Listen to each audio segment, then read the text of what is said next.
Hi guys, കിസാൻമാരുടെ മറ്റൊരു വ്യത്യസ്തമായ വീഡിയോയിലേക്ക് നിങ്ങൾക്കേവർക്കും ഹൃദ്യമായ സ്വാഗതം. കണ്ട, ഇതാണ് നമ്മുടെ നിങ്ങൾ ഏവർക്കും വളരെ ഇഷ്ടപ്പെട്ട പടവള കൃഷി.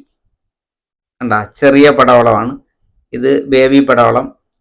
ഇതിൻ്റെ നീളം വളരെ കുറവാണ്, ധാരാളം കായ്കൾ ഉണ്ടാകും. കണ്ട, ഇത് ചെറുതായിട്ട് തന്നെ കിളുത്ത് മുകളിലോട്ട് വന്ന് പന്തലിലൊക്കെ കയറിയതേ ഉള്ളൂ. ഇത് ധാരാളം കായ ഇങ്ങനെ തോറ്റി വന്നുകൊണ്ടിരിക്കുന്നു.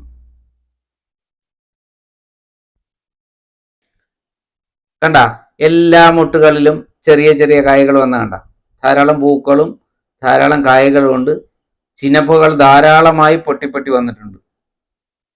ഇതിപ്പം നമുക്കൊരു സാധാരണ വീട്ടിൽ ഒരു ദിവസം ഒരു പടവളം കായ ഉണ്ടെങ്കിൽ ഒരു തോരൻ വയ്ക്കാൻ പറ്റും.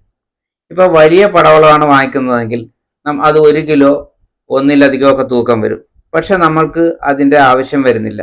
അപ്പോൾ നമ്മൾ ഒരു ദിവസം മുറിച്ചെടുത്തു കഴിഞ്ഞാൽ അടുത്ത ദിവസം അത് ഉപയോഗിക്കാൻ പറ്റുന്നില്ല, മോശമായി പോകും. അപ്പോൾ അങ്ങനെയുള്ള വീട്ടുകാർക്കൊക്കെ വളരെ പ്രയോജനപ്രദമായ ഒരു സൈസ് പടവളമാണിത്.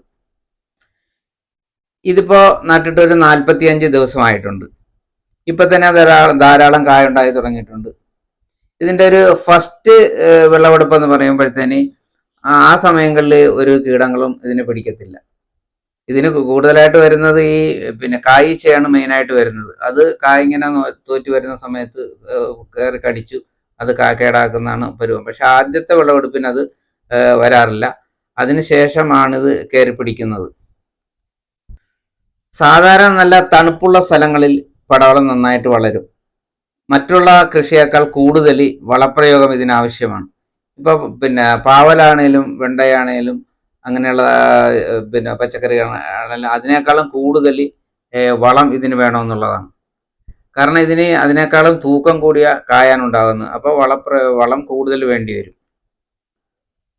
ഈ കായ്ച്ചയുടെ ആക്രമണം ഒരു പരിധിവരെ നമുക്ക് തടയാനും മറ്റു രോഗങ്ങൾ വരാതിരിക്കാനും വേണ്ടിയിട്ട് നമ്മൾ സിഡോമോണസ് ഒരു 10 ഗ്രാം 1 ലിറ്റർ വെള്ളത്തിൽ കലക്കി സ്പ്രേ ചെയ്ത് കഴിഞ്ഞാൽ അപ്പോൾ അതൊരു രോഗപ്രതിരോധ ശേഷി കിട്ടും. അപ്പോൾ അത് പിന്നെ രണ്ടാമതെന്ന് പറഞ്ഞു കഴിഞ്ഞാൽ നമുക്ക് വെളുത്തുള്ളി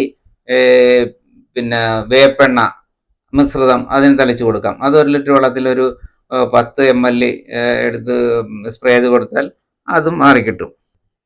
പിന്നെ ഇതിന്റെ വളപ്രയോഗം എന്ന് പറയുന്നത് സാധാരണ ജൈവവളങ്ങളാണ് ഇതിന് ഉപയോഗിക്കാറുള്ളത്. കരിയില ചീഞ്ഞതും മറ്റ് ചാണകപ്പൊടിയും അങ്ങനെയുള്ള ജൈവവളങ്ങളൊക്കെയാണ് ഇതിന് മെയിനായിട്ട് ഉപയോഗിക്കുന്നത്. പിന്നെ അതല്ലാണ്ട് തന്നെ നമുക്ക് 19 എന്നുള്ള NPK ഉപയോഗിക്കാം. അതായത് അത് 1 ലിറ്റർ വെള്ളത്തിൽ ഒരു 5 ഗ്രാം എടുത്തിട്ട് ഇപ്പം നല്ല ഇതേമാതിരിയുള്ള പടർന്നു നിൽക്കുന്നതിനാണെങ്കിൽ ഒരു 5 ഗ്രാം എടുത്ത് സ്പ്രേ ചെയ്ത് കഴിഞ്ഞാൽ നല്ല വിളവ് കിട്ടും.